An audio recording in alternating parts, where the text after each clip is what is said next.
Meu nome é Emily Hart, tenho 30 anos e moro em Boulder, Colorado. Até pouco tempo atrás minha vida era, à primeira vista, comum, ou tão comum quanto se pode esperar quando se tenta equilibrar carreira, espiritualidade e uma inquietante sensação de que algo grandioso está para acontecer. Trabalho como designer de realidades virtuais, o que significa passar horas imersa em mundos artificiais enquanto o mundo real clama silenciosamente por atenção. Desde pequena fui sensível a coisas que a lógica não explica. Sonhos vívidos demais, pressentimentos, repetições estranhas no tempo. Havia algo em mim que sempre soube quando o invisível queria se mostrar. Mas o que aconteceu numa tarde aparentemente qualquer mudou o curso da minha existência. Era final de setembro de 2023. O céu estava claro de forma quase sobrenatural, e o vento trazia uma tranquilidade que mais parecia um aviso contido. Eu voltava para casa pela rodovia 36, depois de visitar meus pais em Louisville. As montanhas ao longe pareciam respirar. De repente uma pressão estranha invadiu meu peito, primeiro emocional, depois física, como se algo em mim estivesse sendo dilacerado. O controle do carro escapou das minhas mãos. A última coisa que vi antes do impacto foi o céu, branco, absoluto. Nenhum túnel, nenhuma escuridão, apenas um silêncio tão denso que parecia uma presença, sagrada, antiga, infinita. Quando abri os olhos, não estava mais no carro. Também não estava em nenhum lugar reconhecível como parte da Terra. À minha volta uma vastidão dourada, de luz viva, mas não cegante. O solo, se é que se podia chamar assim, parecia tecido por memórias e emoções. Diante de mim 3 figuras se apresentaram. Eram altos, serenos, com olhos que cintilavam como estrelas. Não tinham asas, mas era impossível negar sua natureza angelical. E sem palavras, suas mentes se conectaram à minha. Foi uma comunicação pura, total, sem espaço para dúvida. Nenhum medo, apenas uma reverência avassaladora. Eles me transmitiram uma mensagem clara, que ainda ecoa em mim. Você precisa ver e precisa contar, antes que aconteça. Naquele instante compreendi. Aquilo não era um limiar entre a vida e a morte. Era um chamado, uma escolha. A partir dali fui conduzida, ou melhor, minha consciência foi, por algo que só posso descrever como portais. 3 passagens feitas de luz e consciência, onde o tempo não seguia as regras habituais. Com cada uma delas, parte de mim se desfazia. Medos, máscaras, o ego. Tudo se dissolvia. No primeiro portal, fui levada a uma sala infinita de escuridão e luz, onde milhares de telas flutuavam no vazio. Nelas cenas do mundo atual se repetiam como advertências. Guerras, manipulações, fanatismo, a ilusão do progresso mascarando um abismo espiritual.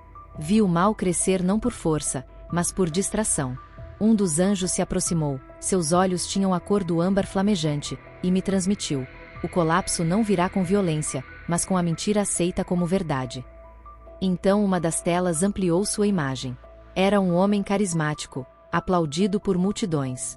Seu rosto conhecido, mas havia algo errado em sua energia. Aos poucos sua imagem se distorceu. E a revelação me congelou. Era Elon Musk. Ou algo que usava a forma dele. Um ser disfarçado, incrivelmente inteligente, infiltrado não só em estruturas de poder, mas na psique coletiva da humanidade.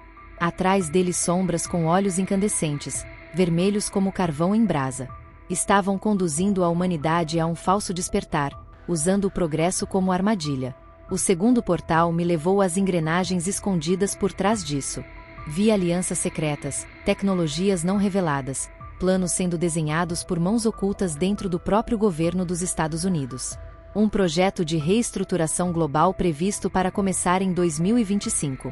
A peça central? A queda pública de uma figura altamente influente. O colapso seria orquestrado sob o pretexto de salvação. O terceiro portal foi diferente. Fui colocada numa sala flutuante, como uma câmara de comando no vácuo. 8 figuras em ternos impecáveis se sentavam ao redor de uma longa mesa escura. Seus rostos estavam borrados, protegidos por uma força que impedia identificação. E ainda assim, seus pensamentos eram claros para mim. Falavam numa língua antiga, não humana, mas compreensível pela minha alma. Deliberavam sobre o destino do planeta com frieza matemática. Colapsos financeiros, pandemias artificiais, guerras fabricadas, tudo com um único objetivo: consolidar a consciência humana sob uma única entidade de controle. Então um deles se ergueu. Apesar do rosto indistinto, eu o reconheci. O mesmo ser que vestia o rosto de Elon Musk, agora em forma mais crua, reptiliana, sem emoção. Sua voz cortou o espaço. Eles já nos adoram. Resta apenas fazê-los implorar por salvação. Ao seu lado um holograma apareceu. Satélites, códigos, redes de manipulação mental e o nome de um projeto que nunca vou esquecer, Projeto Kairos. Um sistema de controle travestido de liberdade. Antes que eu pudesse absorver mais, senti a atenção deles voltar-se para mim. Um deles virou-se, e mesmo sem olhos visíveis, sua presença me atravessou como uma lâmina. Os anjos me puxaram de volta com urgência. Enquanto o portal se fechava, ouvi a ameaça em uma língua que mesmo esquecida, entendi, se ela falar, eliminem-na. Voltei num choque, como quem retorna de um pesadelo real. Ainda pairava fora do corpo. Os anjos me cercavam, mas agora com semblantes graves. Você viu demais. Agora precisa escolher. Não respondi com palavras. Naquele lugar palavras eram inúteis. O que valia era o que havia dentro de mim. Um dos anjos, o mais antigo, tocou minha mão. Nesse toque, flashes da minha vida passaram diante de mim. Minha infância em Boulder, o afogamento aos 7 anos, a torre negra dos meus sonhos aos 12, a sensação de ser observada enquanto dormia. Agora entendo, tudo me preparava para isso. Nada daquilo era acaso. Não eram coincidências, mas sinais. Ecos de algo que tentava me alertar há muito tempo. Percebi enfim, que cada passo da minha vida havia me conduzido até aquele instante, como se tudo tivesse sido orquestrado por uma força maior, preparando meu espírito para uma verdade que só agora se deixava revelar. O anjo que ainda segurava minha mão olhou dentro de mim, não com os olhos, mas com a essência, e sem usar palavras, comunicou algo que vibrou diretamente na minha alma. Se você optar pelo silêncio, será poupada. Sua vida seguirá, você esquecerá tudo. Mas o plano continuará, sem resistência. Pensei na minha mãe, pensei na minha irmã, em tudo que ainda podíamos viver juntas. Lembrei dos pequenos rituais de conforto, o cheiro de café aos domingos, as tardes preguiçosas vendo comédias românticas, os abraços distraídos que diziam mais que 1000 palavras. Tudo isso poderia permanecer, bastava eu me calar, bastava esquecer. Mas de dentro de mim surgiu uma outra voz, mais antiga, mais verdadeira. Se você não falar, quem vai? E ali entre o que era fácil e o que era certo, fiz minha escolha. Escolhi a verdade. Ainda que ela custasse tudo.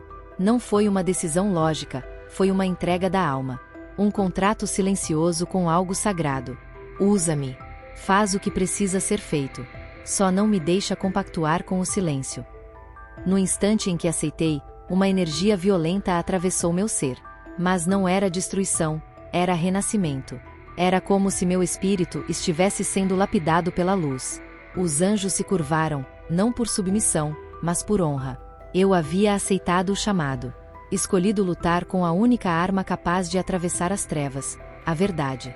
E então eles me mostraram algo que jamais poderei esquecer. Uma multidão, milhares de rostos. Alguns choravam, outros gritavam, muitos apenas olhavam em silêncio. Reconheci minha irmã entre eles. Vi pessoas que ainda nem conheço. Vi que minha voz abriria estradas onde antes só havia desespero. Vi que a dor que eu carregaria se transformaria em coragem em outros. A missão estava clara. Mas o mais difícil ainda me aguardava, o retorno ao corpo. Voltar foi como cair num abismo sem fim. Deixar aquele plano de luz e verdade e ser sugada de volta à matéria foi brutal. Meu espírito que havia experimentado liberdade, agora se espreitava num corpo pequeno demais. Senti dor real, dor física, e uma prisão profunda. A primeira coisa que ouvi foi o som intermitente de um monitor cardíaco, depois vozes abafadas. Abri os olhos e a luz do hospital me feriu como lâmina. Estava viva, de volta, mas tudo em mim vibrava numa frequência diferente. 2 dias haviam se passado desde o acidente. Segundo os médicos, eu havia sofrido uma parada cardíaca de 4 minutos. Diziam que tive sorte, mas eu sabia que aquilo não era sorte, era propósito. Minha sobrevivência era parte do plano. E agora era a minha vez de cumprir a missão. Mas como explicar? Quem acreditaria? Como dizer a alguém que viu o rosto do engano tomando a forma de uma das figuras mais influentes do mundo, Que fui mostrada a infiltração silenciosa de um poder que usa tecnologia como véu e liberdade como isca. Fiquei em silêncio por dias, ainda tentando digerir o impossível. Minha irmã Grace veio me visitar. Ao olhar nos meus olhos, percebeu algo. Você tá estranha, parece que viu um fantasma. Eu sorri, fraco. Não foi um fantasma, Grace. Foi uma guerra invisível. Ela riu, achando que fosse delírio pós-medicação. E quem poderia culpá-la? Como exigir que alguém entenda uma guerra que acontece fora do tempo? O maior desafio não era lembrar das visões, era saber demais. Cada vez que ligava a TV e via discursos sobre avanços tecnológicos ou promessas de um futuro brilhante, algo em mim estremecia. Eu via o quebra-cabeça se encaixando. Cada nova inovação era uma peça a mais no tabuleiro que os anjos haviam me mostrado. Mas o mais perturbador aconteceu na terceira noite no hospital. Acordei com aquela sensação de que havia algo no quarto. E lá no canto mais escuro, vi uma figura. Não era um anjo, era uma sombra densa, com olhos como brasas. Não falou, apenas me observou. Como se dissesse, sem voz: sabemos que você voltou. Sabemos o que pretende. Chorei, não de medo, mas de certeza. Eu estava marcada e eles sabiam. Sabiam que eu havia escolhido contar. Mesmo tremendo, mesmo com a garganta seca, não haveria mais volta. Depois da alta, minha vida virou um campo de forças invisíveis. Andava pelas ruas como quem carrega um segredo perigoso. As pessoas riam, bebiam café, falavam de séries, política, banalidades. E eu apenas observava, tentando entender como continuar existindo depois de ter visto o que está por trás da cortina da realidade. Logo percebi que não havia trazido só memórias. Eu havia trazido sensibilidade, percepção. Comecei a sentir coisas, presenças, sinais. Quando alguém mentia perto de mim, mesmo que fosse algo inofensivo, um arrepio me subia pela espinha. Quando alguém falava sobre tecnologia com entusiasmo cego, sentia uma dor súbita no peito. E toda vez que o nome Elon Musk era pronunciado, um zumbido agudo se formava no meu ouvido direito. Como se algo me estivesse rastreando. Na segunda semana, os sonhos começaram. Sempre o mesmo símbolo, um círculo dividido em 3 partes, cortado por uma linha vertical. Às vezes flutuava em telas. Outras, surgia marcado nas costas de pessoas vestidas de branco. Na 4ª vez que sonhei com ele, desenhei às pressas em um caderno. Dias depois, vasculhando fóruns obscuros na internet, encontrei aquele mesmo símbolo associado a um nome que já havia me sido revelado pelos anjos. Projeto Kairos. Era como se as fronteiras entre as visões e o mundo desperto estivessem se dissolvendo. Uma noite sentada na varanda, perguntei em voz alta: por que eu? Por que me mostrar isso, se ninguém vai acreditar? Se vou ser ridicularizada? Silenciada? A resposta não veio dos anjos, veio de dentro. Uma presença que era luz e calor ao mesmo tempo. Uma voz que não tinha som, mas ressoava com poder. Porque você pediu para ver. E agora precisa se lembrar de quem sempre foi. Chorei como quem finalmente entende. Como quem, mesmo com medo, sabe que não pode mais fingir. Compreendi então, meu papel não era convencer, era testemunhar. Ser uma voz antes da tempestade. Um sinal antes do colapso. Uma lanterna antes do apagão. Naquela noite tomei a decisão que mudaria tudo. Eu falaria. Mesmo que fosse num vídeo simples. Mesmo que apenas 3 pessoas vissem. Mesmo que me chamassem de louca. Porque a verdade, às vezes, só precisa de uma faísca. E eu escolhi ser essa faísca. O que eu não sabia, quando resolvi contar, era que ao acender uma luz, eu também chamaria o que se esconde nas sombras. Gravar o primeiro vídeo foi como atravessar um campo minado sem proteção. A câmera tremia um pouco entre meus dedos, e minha voz saía mais frágil do que eu esperava, mas fui. Sentei no chão do meu quarto, com a janela aberta atrás de mim, deixando a luz suave do fim da tarde banhar meu rosto, e falei por 12 minutos. Contei sobre o acidente, sobre a sensação de deixar o corpo. Mencionei os 3 seres de luz, com cuidado, e toquei, com toda a delicadeza possível, naquilo que veio depois. Não dei nomes, só descrevi a imagem de um homem poderoso, amplamente conhecido, mas que servia como canal para algo que não era dele. Algo oculto, manipulador. E encerrei dizendo o que senti no fundo da alma. A verdade pode ferir, mas o silêncio é o que mata. Postei em uma conta nova, sem seguidores, sem contexto. Uma tentativa tímida de obedecer ao chamado, sem saber se alguém ouviria. Mas no dia seguinte o vídeo já contava mais de 40 mil visualizações. 3 dias depois, ultrapassava as 300 mil. Foi aí que tudo começou a mudar. As mensagens chegaram em avalanche. Algumas com gratidão, pessoas que diziam ter sentido algo diferente ao assistir. Outras compartilhando sonhos, intuições, experiências de quase morte, visões semelhantes. E claro, vieram os ataques, comentários cruéis, zombarias, ameaças disfarçadas de sarcasmo. Mas o pior foram certas mensagens codificadas, sem remetente claro, escritas de forma estranhamente artificial, como se tivessem sido geradas por algo que não era humano. Uma delas me gelou. Você viu demais. O relógio já está correndo. Naquela noite dormi com todas as luzes acesas. Mesmo assim, sonhei com aqueles olhos outra vez, vermelhos, ardentes, os mesmos que me vigiaram no hospital. Só que agora estavam mais perto. Vi um deles colocar a mão sobre uma tela de computador, e sem mover os lábios, repetir: ela não deve alcançar o número 7. Acordei em sobressalto, peguei o celular. A notificação no topo dizia que meu vídeo havia sido removido por violar as diretrizes de desinformação. Sem direito a recurso. Minha conta também havia sido suspensa. Criei outra, postei um novo vídeo, com um pouco mais de coragem. Dessa vez mencionei, com sutileza, a semelhança com Elon Musk, e deixei no ar que algo sinistro se escondia no futuro político dos Estados Unidos. Menos de 2 horas depois, o vídeo foi barrado por análise automatizada. A sensação de estar sendo vigiada ficou ainda mais nítida. Certa noite andando pela rua, senti passos atrás de mim. Não vi quem era, mas o frio que percorreu minha espinha não vinha do vento. Fui até uma livraria usada, no centro de Boulder. Uma senhora me atendeu com gentileza. Falei por alto que vinha vendo coisas demais. Ela me olhou firme e disse: o que você viu não é novo, só está voltando. E quem fala sobre isso nunca sai ileso. Saí de lá com uma certeza incômoda. Eu tinha cruzado uma linha. Mesmo assim, continuei. Foi num sábado cinzento, sem vento, que algo aconteceu. Algo que ainda hoje me faz prender a respiração só de lembrar. Eu havia saído para caminhar pelo Parque Tutauaqua, em busca de sossego, longe das notificações, longe dos olhares invisíveis. O cansaço era profundo, não só físico, mas espiritual. Só queria sentir um instante de paz sem carregar o fardo de tudo que agora sabia.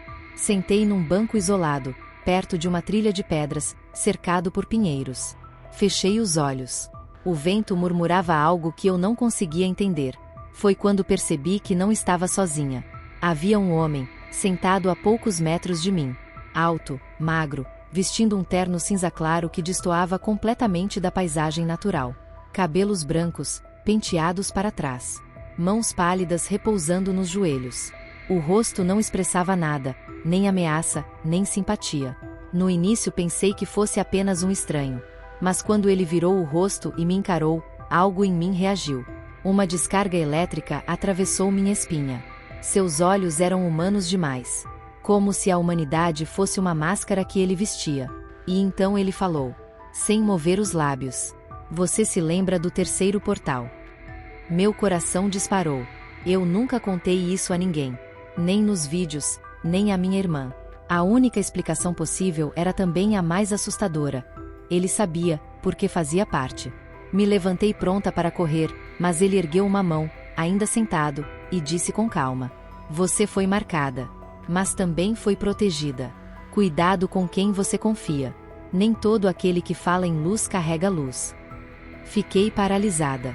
As perguntas fervilhavam, mas antes que eu reagisse, ele tirou algo do bolso do paletó. Um pequeno espelho redondo, com moldura dourada. Estendeu-o na minha direção e disse: olhe com os olhos do espírito. Tremendo olhei. No reflexo, por um segundo que se alongou como uma eternidade, vi novamente aquela sala. A mesa suspensa, os rostos desfocados. Mas agora algo era diferente. Havia um 9º assento, vazio, reservado, esperando alguém. O plano segue em curso. A peça final ainda não chegou. Fechei os olhos. Quando os abri, ele havia sumido. Nenhum som, nenhum passo. Apenas o espelho sobre o banco, refletindo o céu cinza. Voltei para casa trêmula, mas com uma certeza. Aquilo ultrapassava qualquer explicação lógica. Era espiritual, era político, era profético. E agora estava confirmado. Eu não estava louca, nem sozinha. Só que isso tornava tudo mais perigoso. Depois daquele encontro, algo em mim mudou de vez. Já não era só o peso de um segredo ou o medo do desconhecido. Era a clareza de que eu havia sido percebida, tanto pelas forças da luz quanto pelas da escuridão. E agora eu podia sentir as duas. Era como se depois do espelho, meus olhos espirituais tivessem ficado semiabertos. As noites passaram a ser as piores. A escuridão vinha carregada, com sussurros, com sonhos densos, com a certeza de que algo rondava meu quarto. Fazia orações em voz alta, às vezes sentia alívio. Outras vezes o ar se tornava denso, como se minhas palavras ferissem alguma presença ali escondida. Uma presença que não se mostrava totalmente, mas que agora demonstrava interesse direto por mim. Comecei a pesquisar obsessivamente. Usei VPNs, acessos anônimos. Entrei em fóruns subterrâneos, redes de ex-militares, teólogos, místicos, dissidentes. Quanto mais lia, mais reconhecia fragmentos do que eu tinha vivido. Descrições similares, símbolos idênticos, relatos em outras línguas. Como se todos nós estivéssemos vendo pedaços do mesmo quebra-cabeça. E eu havia sido chamada para juntá-los. Décadas antes de mim, encontrei vestígios. Um nome recorrente, Kairos. Ele surgia discretamente associado a um suposto projeto citado por um grupo de teólogos dissidentes, não de fora, mas de dentro da própria estrutura de segurança dos Estados Unidos. Eles afirmavam que desde 1998, altos escalões do governo já tinham conhecimento de um plano que não era apenas geopolítico, mas espiritual e tecnológico ao mesmo tempo. Um plano que não vinha de outro planeta, mas de uma camada invisível da própria realidade. Passei a me corresponder com um desses teólogos, usando pseudonimos. O nome que ele usava era apenas M. Recebi dele uma única resposta. Um e-mail breve, quase seco, mas devastador. O nome que você viu não é novo. Ele muda de forma, de idioma, de rosto. Mas o espírito é o mesmo. Começou na Babilônia, passou por Roma, voltou em Berlim. Agora está se preparando para vestir tecnologia como se fosse pele. E sim, você viu a forma atual. O véu cairá em 2025. Mas a guerra já começou. Aquilo foi a confirmação que eu precisava. Então escrevi o vídeo mais direto de todos. Dessa vez, sem rodeios, falei de nomes: Elon Musk, governos, inteligência artificial, a infiltração da ciência por forças que não são humanas. Liguei os pontos entre as profecias bíblicas e o avanço digital. Não fiz acusações, mas as conexões estavam ali, claras. Postei o vídeo às 3 horas da madrugada. 2 horas depois, meu roteador queimou, meu celular travou. Ao reiniciar o computador, o canal havia sumido. Não suspenso, removido por completo. Meu número de telefone foi bloqueado, não conseguia criar mais nenhuma conta vinculada ao meu nome real. Naquela noite, enquanto anotava tudo à mão, tentando manter registro físico do que ainda conseguia lembrar, ouvi uma voz.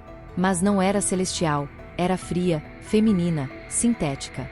Surgiu dentro do meu ouvido, sem vir de lugar algum. Você ultrapassou os limites. Ainda pode se calar.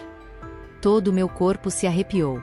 Me encolhi, em oração, segurando o espelho dourado que havia guardado desde aquele encontro no parque. Fiquei horas em silêncio, esperando o dia nascer. Eu não respondi à voz. Porque de algum modo, eu sabia. As palavras já não bastavam. A resposta agora estava em ação, e eu estava me aproximando do próximo passo. O sol daquela manhã parecia diferente. Não brilhava, queimava. Como se soubesse do que estava por vir. E ainda assim, senti esperança. Frágil, discreta, mas presente. Era com esse fio de luz que eu precisava seguir. Sabia que os sistemas estavam contra mim. Que os olhos que me observavam não eram apenas humanos. Algumas dessas inteligências estavam usando a tecnologia como se fossem corpos, olhos, ouvidos, bocas. Foi então que compreendi. Se eu não podia usar os meios convencionais, teria que criar os meus. Comecei a escrever tudo, à mão, depois digitalizei. Mas sempre mantive as versões físicas. e enviava cópias para pessoas de confiança, gente que talvez nem compreendesse tudo, mas que teria sensibilidade espiritual suficiente para reconhecer o que era real. Criei arquivos criptografados, backups escondidos em lugares físicos. Estava construindo algo como um arquivo profético, uma espécie de semente de resistência.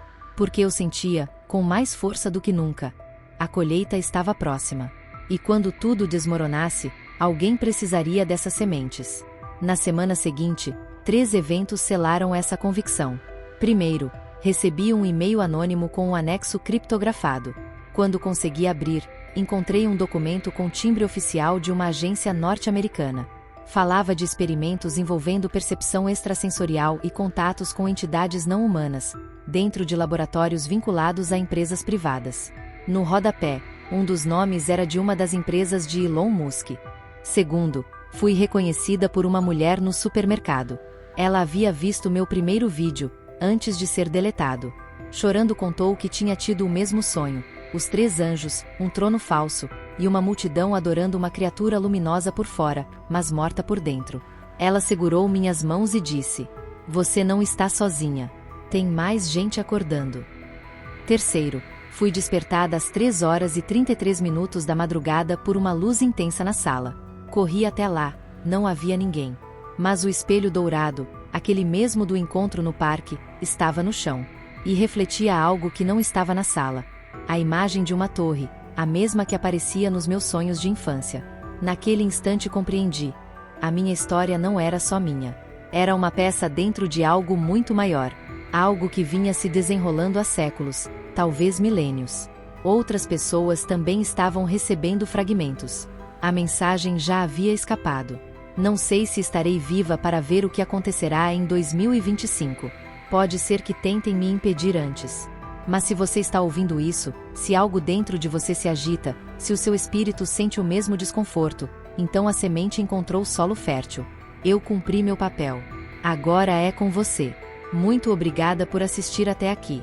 Não se esqueça de se inscrever no canal e ativar as notificações para não perder nenhum testemunho. Nos vemos no próximo vídeo.